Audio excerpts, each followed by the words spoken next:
The alien Orphan looked up at the human. "Sir, something feels different on my back." The stars stretched endlessly across the viewing screen of the Meridian, a human colony ship making its way through the outer regions of known space. Captain Marcus Chen sat in his command chair, reviewing supply reports while his crew maintained their usual stations. It was supposed to be a routine journey, the kind that passed without incident or excitement. Then the alarm sounded. "Captain, I'm picking up a distress signal," Lieutenant Sarah Park called from the communications station. Her fingers moved quickly across the controls. "It's faint but definitely there, coming from coordinates 735 Mark II. But there's definitely something out there. Let's take a look." The design was unfamiliar to human eyes, all flowing curves and organic shapes. Scorch marks and twisted metal told the story of a violent explosion. Whatever had happened here, it had been catastrophic. "Life signs?" Marcus asked quietly. Sarah worked her console, her expression growing more concerned. "Scanning now. Captain, I'm reading one, very faint. It's small, possibly a child." "We're going in." Inside was a child, no more than 4 years old by human standards. But this was no human child.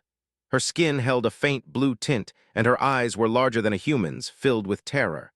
Small, damaged appendages protruded from her back, bent at unnatural angles.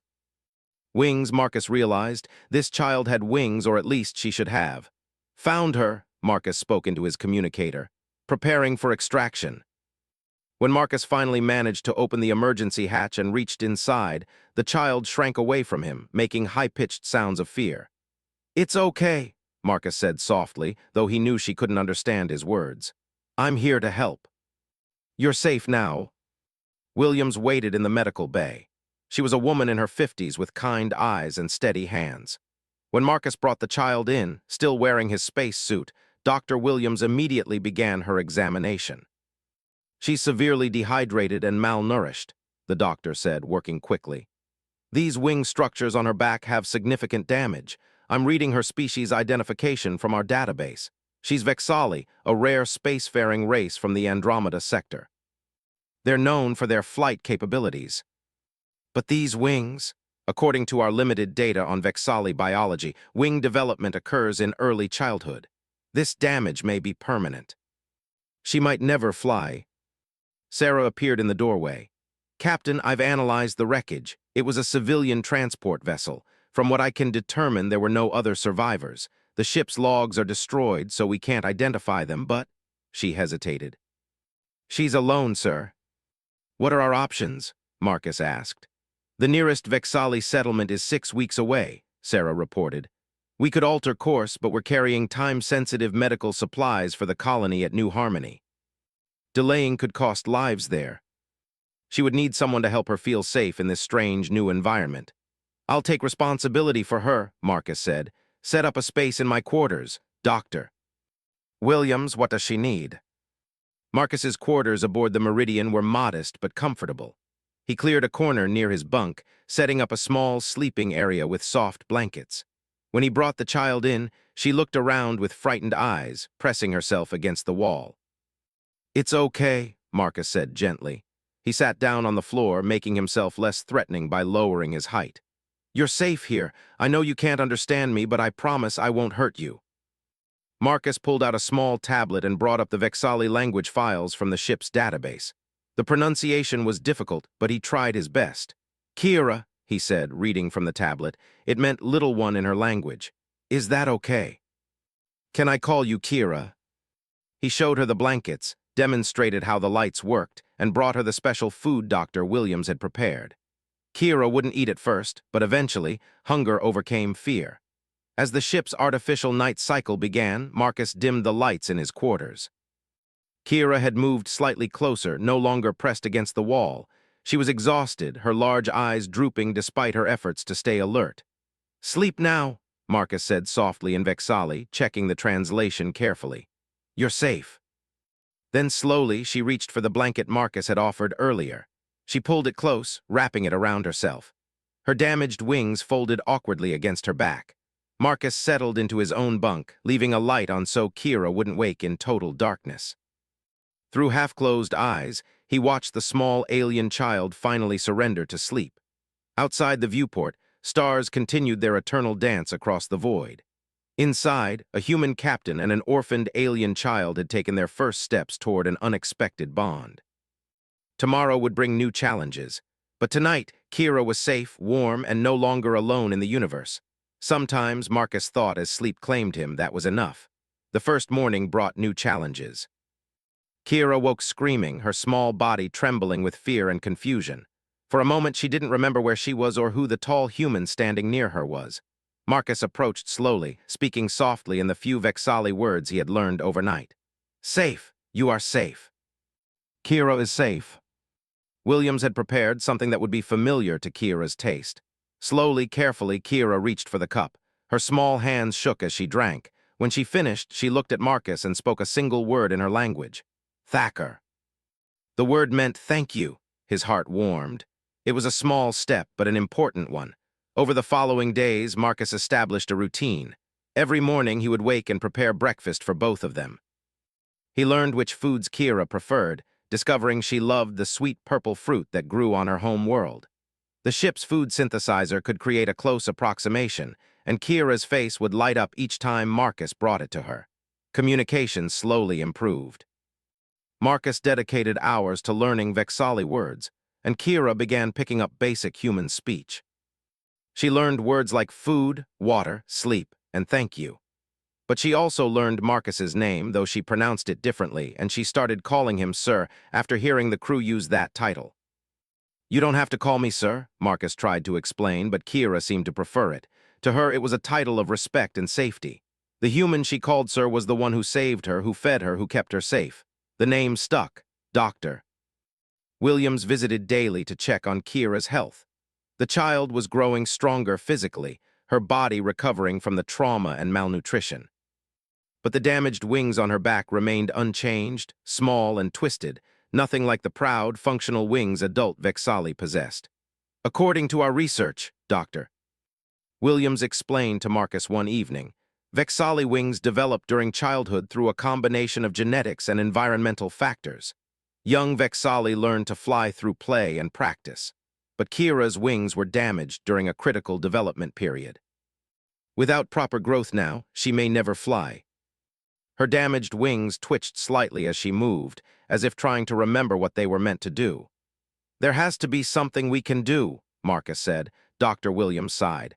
"I've been researching, but information on Vexali medicine is limited.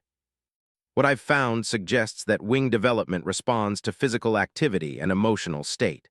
Vexali children who feel safe and happy develop stronger wings, but I don't know if that applies to damaged wings." He sat at his desk, reading everything he could find about Vexali biology. Most of the information was basic, gathered from limited contact between humans and the reclusive Vexali. But one detail caught his attention. Young Vexali practiced flight through games that strengthened their back muscles and encouraged wing movement. The next morning, Marcus had an idea. He cleared a space in his quarters and began teaching Kira simple exercises disguised as games. He would hold a toy above her head, encouraging her to reach up and stretch. He created a game where she had to jump from one spot to another, landing on soft cushions. Each activity was designed to strengthen the muscles around her wings. Kira loved the games. She laughed and played, not understanding that each movement was carefully planned to help her. Her small wings would flutter slightly when she jumped, responding to instincts buried deep in her biology. The crew of the Meridian had all grown fond of the small alien child. Lieutenant Sarah Park taught Kira simple songs in both languages. Engineer James Rodriguez built her special toys and puzzles. Chef Maria Santos discovered that Kira enjoyed helping in the kitchen, carefully mixing ingredients under careful supervision. Kira began to flourish. She smiled more, laughed often, and followed Marcus everywhere when she wasn't with other crew members. She learned more human words each day, creating sentences that mixed both languages in charming ways. "Sir, food good," she would say at dinner. Or "Thank you, Sarah, for song pretty." 3 weeks into the journey, Lieutenant Park brought news. "Captain, I've made contact with a xenobiology research station. They have a doctor who specializes in non-human development. I've sent them Kira's medical data. They're reviewing it now." "Sir," she said carefully in human speech, Why you help Kira? Then she reached out and took Marcus's hand in her much smaller one. Kira happy with sir, she said simply. Marcus felt emotions swell in his chest. In just 3 weeks, this small alien child had become incredibly important to him. He cared for her not out of duty, but out of genuine love. She wasn't just a rescued orphan anymore. She was becoming something more. The response from the research station came the next day. Dr. Williams brought Marcus the report, her expression carefully neutral. The specialist confirmed what we suspected, she said.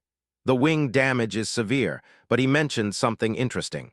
Vexali wing development is strongly connected to emotional bonding.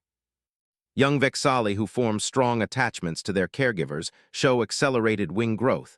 It's part of their evolutionary biology. Wings represent freedom and safety, and those feelings have to be genuine for proper development. But Captain, you need to understand, this isn't guaranteed. The damage might be too severe, and even if her wings do grow, we're only 2 days from New Harmony now. The Vexali diplomatic staff will take custody of her there.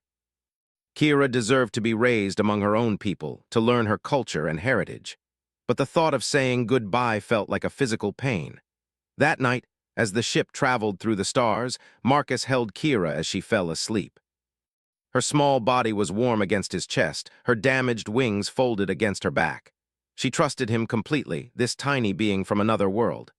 Whatever happens, Marcus whispered, though Kira couldn't hear him in sleep, I'll make sure you're okay. I promise. The Meridian arrived at New Harmony Station exactly on schedule. The massive space station gleamed against the backdrop of stars, a hub where multiple species gathered for trade, diplomacy, and cooperation. Marcus stood on the bridge watching their approach, while Kira sat in the captain's chair beside him, her legs swinging happily. Big place, Kira said in her mixed language style. Many lights, sir. Kira will meet some people here, people from your world. The meeting was arranged for that afternoon. Ambassador Thelix arrived aboard the Meridian with formal grace. He was tall for a Vexali, with magnificent wings that shimmered in shades of silver and blue. When he folded them behind his back, they created an impressive display of his species' natural beauty. Kira stared at the ambassador's wings with wide eyes. She had never seen fully developed Vexali wings before. Her own small, damaged appendages twitched slightly on her back. Ambassador Thelix knelt down to Kira's level, speaking to her in their native language. Kira responded hesitantly, her words slow and uncertain. Marcus watched, unable to understand their conversation, feeling oddly excluded from this moment. After several minutes, the ambassador stood and turned to Marcus. Captain Chen, my government is deeply grateful for your rescue of this child. You have shown great compassion and honor. However, I must examine the child's condition. May I? Finally, he spoke. The damage is even worse than our initial reports suggested. These wings will never develop properly. In our society, flight is not merely transportation. It is part of our identity, our culture, our very sense of self. He paused, choosing his words carefully. A Vexali who cannot fly faces significant challenges among our people. Surely your people wouldn't discriminate against her for something beyond her control. Many young Vexali would struggle with such a burden. He looked at Kira, then back to Marcus. However, I see something interesting here. The child has bonded strongly with you. She feels safe in your presence. Perhaps the kindest solution would be to allow her to remain with humans, where her inability to fly would not mark her as different. Kira, not understanding the adult conversation, played with a medical scanner, making it beep. I cannot make this decision alone, Marcus said slowly. Kira should have a choice. When she is older, when she understands more, she should decide where she belongs. For now, the child may remain in your care. Like Ichi, but inside. The wing structures are showing cellular activity. They're growing. This is remarkable. The growth is slow but consistent. It started recently, maybe in the last week or two. Sometimes it itched, sometimes it ached, sometimes it tingled. Marcus monitored her carefully, continuing the exercise games while Dr. Williams tracked every measurement. Sir, something feels different on my back, Kira said one morning, her voice filled with confusion. What is happening? Like Ambassador with pretty wings. The bonding process affected her biology. Vexali wing development is tied to emotional security. When Kira began feeling truly safe with you, when she started trusting completely, her body responded. The love and care you've shown her triggered something in her genetics. Her small wings protruded more noticeably now, pushing against the special clothing they had made for her. But the ambassador said the damage was too severe, Marcus said. He was right by normal standards, but there's nothing normal about this situation. A human raising a Vexali child, providing the kind of emotional support that triggers development, it's unprecedented. Other Vexali came to see the child whose wings were defying medical expectations. Kira became uncomfortable with all the attention. She stayed close to Marcus, hiding behind him when too many strangers approached. Her wings, still small and fragile, would flutter nervously when she felt overwhelmed.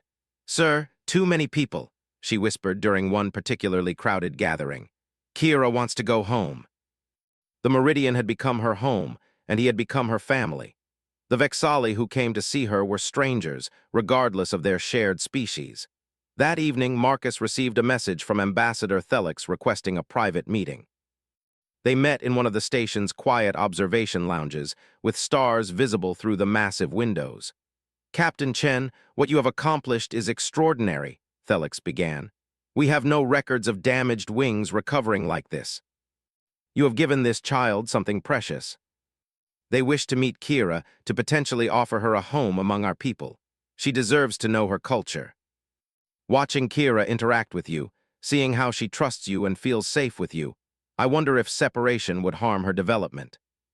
The wing growth might stop if she experiences significant emotional distress. Children often know what they need, even when they cannot express it in words." They brought her gifts from the Vexali homeworld, taught her songs in their language, and shared stories of their culture. Kira was polite but reserved. She accepted the gifts, learned the songs, and listened to the stories. But when each visit ended, she would return to Marcus's side, her small hand finding his, her wings folding close to her back. "Sir, they are nice," Kira told him one evening. "But they are not you." Williams took daily measurements, documenting something that had never been recorded before. A Vexali child, severely damaged, healing through the power of interspecies emotional bonding. But as the wings grew, so did the questions. Where did Kira truly belong? With her own species, learning her heritage, or with the human who had saved her and triggered her healing? The answer would not be simple, but it would come soon. As Marcus watched Kira sleep that night, her wings twitching slightly in dreams, he knew that whatever happened next would change both of their lives forever. The wing growth accelerated rapidly over the next month, bringing challenges Marcus had never anticipated. Kira would wake in the middle of the night, crying from the deep aching pain in her back. The growing wings pressed against muscles and bones, stretching tissue that had been dormant for too long. Marcus would sit beside her bed during those difficult nights, holding her small hand and speaking softly. "I know it hurts, Kira, but your body is healing. You're becoming stronger." Williams provided pain medication that was safe for Vexali children, but it only dulled the discomfort. The growth itself was natural and necessary. Marcus learned to apply warm compresses to Kira's back, which seemed to help. He would sit for hours, carefully warming the areas around her emerging wings while telling her stories to distract her from the pain. The wings themselves were remarkable to watch develop. What had been small, twisted appendages were slowly transforming into delicate membrane structures. They were still fragile, covered in a thin layer of protective skin that would eventually give way to the shimmering scales adult Vexali possessed. The crew of the Meridian rallied to help. Engineer Rodriguez modified Kira's clothing, creating special shirts with openings that wouldn't compress or damage her growing wings. Chef Santos prepared special foods rich in the proteins and minerals Dr. Williams identified as crucial for wing development. Lieutenant Sarah Park spent hours researching Vexali culture, teaching Kira songs and stories from her homeworld. But she also noticed something important. "Captain, Kira needs to practice moving her wings," Sarah said one afternoon. "I found references to Vexali fledgling exercises. Young children strengthen their wings through specific movements and play. The exercises were complex, requiring careful stretching and strengthening of muscles Kira had never properly used. "This will be difficult," Marcus told Kira, showing her the first basic exercise. but it will help your wings grow strong. Marcus installed soft padding on all surfaces and hung safety netting throughout the space. Kira would need room to eventually attempt gliding, and the cargo bay offered the largest open area on the ship. The first exercises were simple. Kira would stand with her wings extended as far as they could reach, holding the position while Marcus counted slowly. Her wings trembled with effort, the muscles unaccustomed to such use. After just 30 seconds, she would have to rest. "Good job, Kira," Marcus encouraged. "Tomorrow we'll try for 40 seconds. Captain Chen, the Vexali Council wishes to speak with you about Kira," the ambassador said. "Her recovery has attracted significant attention among my people. They have questions." Multiple Vexali officials appeared on the screen, their expressions ranging from curious to concerned. "This development is unprecedented," one council member stated. "We have never seen such severe wing damage heal. The child should be studied, understood. She could help us treat other injured Vexali. But you must understand, Captain Chen, this child represents something important to our people. She is Vexali, and she deserves to be raised within our culture." He looked at Kira, who was practicing her wing exercises under Dr. Williams's supervision. She had come so far, healed so much. But she was still fragile, still learning who she was. The next challenge came unexpectedly. Kira overheard crew members discussing her situation, talking about the possibility of her leaving the ship to live with a Vexali family. That night, she refused to eat dinner and wouldn't speak. Marcus sat beside her, patient and concerned. "Kira, what's wrong? Please talk to me. But nobody will force you to do anything you don't want to do. We'll figure this out together, I promise." Yuki had been born with a condition that affected her balance and coordination, requiring years of therapy before she could handle the complex neural connections required for piloting. Yuki sat with Kira in the cargo bay, watching as the child attempted her wing exercises. "You know, Kira, when I was young, doctors told me I would never be a pilot. They said my condition made it impossible. And eventually I proved everyone wrong." Yuki smiled warmly. "Your wings make you special, Kira, not because they were damaged, but because you're healing them through courage and determination." She began approaching her exercises with new enthusiasm, pushing herself harder while still being careful not to cause injury. By the end of the month, the changes were dramatic. Kira's wings had reached approximately 60% of what Dr. Williams estimated would be their full size. They were still smaller and more delicate than typical Vexali wings, but they were undeniably real, functional structures. One evening, Marcus took Kira to the observation deck. They stood together watching stars drift past the viewport. Kira's wings were partially extended, catching the light in ways that made them shimmer faintly. "Sir, what if Kira's wings never work right?" she asked quietly. "What if Kira tries to fly and falls?" Then she reached up and touched Marcus's face gently, a gesture she had learned from watching humans show affection. "Sir is brave too. Sir saved Kira when nobody else could. You've taught me so much about courage and hope." The membrane was becoming stronger, less transparent. Dr. Williams estimated that within another 2 weeks, Kira's wings would be developed enough to attempt actual flight. The thought filled Marcus with both excitement and terror. What if she fell? What if the wings weren't strong enough? What if all this progress ended in failure? But as he watched Kira sleep peacefully, her wings rising and falling gently with her breathing, Marcus understood something important. Success wasn't about whether Kira could fly. Success was that she had healed, that she had found safety and love, that she had learned to hope again. Whatever came next, they would face it together. Human and Vexali, captain and child, two beings who had found family in the vastness of space. The wings continued to grow, and with them, so did the possibilities for Kira's future. The alien Orphan looked up at the human. "Sir, something feels different on my back." Kira's wings had reached what Dr. Williams estimated was nearly full development. They were beautiful now, delicate membranes that shimmered with hints of blue and silver when light struck them. They were smaller than typical adult Vexali wings, but they were complete, functional, and entirely Kira's own. Ambassador Thelix had arranged a series of meetings with Vexali families who wished to offer Kira a home. 3 families had expressed serious interest, all of them kind and welcoming. They understood Kira's unique situation and promised to honor her bond with Marcus while helping her connect with her heritage. Marcus prepared himself for the inevitable goodbye. He had known from the beginning that this moment would come. Kira deserved to grow up among her own people, to learn the traditions and culture of the Vexali. No matter how much it hurt, he had to let her choose her own path. The morning before the meetings, Kira approached Marcus with an unusual request. "Sir, can we go to the practice bay? Kira wants to try something." They walked together to the cargo bay that had been converted into her training space. Kira's wings trembled slightly with nervous energy as they entered. "What do you want to try?" Marcus asked. Kira looked up at the practice structure Rodriguez had built, a series of platforms at different heights connected by soft netting. She had climbed it many times during her exercises, but now she had something different in mind. "Kira wants to fly," she said simply. Marcus's heart jumped into his throat. "Are you sure? Dr. Williams said your wings are strong enough, but we plan to start with small glides, not actual flight." The meetings with potential families were scheduled for this afternoon. Kira wanted to know what she was capable of before making any decisions about her future. He activated the communication panel and called Dr. Williams and several other crew members to observe. Within minutes, the observation window above the cargo bay filled with faces. The entire crew wanted to witness this moment. Even Ambassador Thelix arrived, having been notified by Lieutenant Park.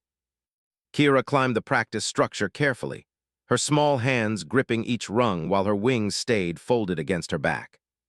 She reached a platform about 3 meters off the ground, high enough to attempt a genuine glide, but low enough that the safety netting below would catch her if something went wrong. "Kira, you don't have to do this right now," Marcus called up to her, his voice filled with concern. "We can wait, practice more." "Kira wants to try." Then Kira jumped. For one terrible heartbeat, she fell. Marcus's breath caught in his throat, his body tensing as he prepared to rush forward and catch her. But then her wings caught the air. They fluttered awkwardly at first, uncoordinated and uncertain. Kira wobbled in the air, her small body tilting dangerously to one side. But she adjusted, her wings beating harder, finding a rhythm that her instincts understood even if her muscles were still learning. She wasn't falling anymore. She was gliding, moving through the air in a clumsy but undeniable flight. The cargo bay erupted in cheers from the observation window above. Marcus stood frozen, tears streaming down his face as he watched the small alien child he had rescued doing the impossible. Kira glided for perhaps 5 seconds before her strength gave out. She tumbled toward the safety netting, her wings unable to maintain the effort. But as she fell, she was laughing, a sound of pure joy and triumph. Marcus rushed forward and caught her just as she hit the netting, pulling her into his arms. Kira wrapped her arms and wings around him, both of them laughing and crying at the same time. "Sir, Kira flew, did Sir see?" "Kira really flew." Williams examined her wings immediately, checking for any signs of strain or injury. Ambassador Thelix approached with an expression of wonder. "Remarkable," the ambassador said quietly. "I have never witnessed anything like this, a child with such severe damage flying. It defies everything we understand about Vexali biology." They were shown recordings of Kira's flight, and each expressed amazement and respect. The families were kind, offering Kira opportunities to learn her language fluently, to understand Vexali history and traditions, to grow up among others with wings like hers. But as each meeting progressed, Marcus noticed something important. Kira was polite and respectful, but she kept looking back at him. When the families asked about her interests, she talked about the games Marcus taught her. When they asked about her favorite foods, she mentioned dishes Chef Santos made for her. When they asked about her future, she spoke about wanting to explore space on the Meridian. The third family, the Velthar clan, seemed particularly understanding. The mother, a gentle Vexali named Shira, spoke with Kira privately for several minutes. Then she approached Marcus with a thoughtful expression. "Captain Chen, I must be honest with you," Shira said. "This child loves you deeply. She sees you as her parent, not as a temporary caregiver. Separating her from you now could cause emotional harm that might affect her continued development. But she deserves to know her culture, to be with her own people. She could learn our language, our customs, our traditions while still maintaining the bond that has healed her." I will recommend to the council that she remain in your care, Captain, with provisions for cultural education. Kira would stay with him aboard the Meridian, but she would also have regular contact with the Vexali community. She would learn about both worlds, human and Vexali, and when she was older, she could choose where she truly belonged. Sir, Kira said quietly, her wings folded comfortably against her back. Kira is happy. Kira wants to fly high, like Ambassador. Her wings rustled slightly, catching the starlight through the viewport. They were still small compared to adult Vexali wings, and they probably always would be. But they were hers, earned through pain and courage and the power of unconditional love. The Meridian departed New Harmony Station the next morning. As the ship accelerated into the void, Marcus stood on the bridge with Kira beside him. She wore her special uniform that Rodriguez had made, with openings for her wings. She looked proud and confident, so different from the terrified, injured child he had rescued months ago. "Where are we going, sir?" Kira asked, watching the stars stretch into lines as they entered faster-than-light travel. "Wherever the stars take us," Marcus replied. Together, in the vastness of space, among countless stars and endless possibilities, a human captain and a Vexali child had found something precious. They had found home in each other. And that, Marcus thought as he watched Kira's wings shimmer in the starlight, was the greatest adventure of all. The E&D Claude is AI and can make mistakes. Please double-check responses. Sonnet 4.5.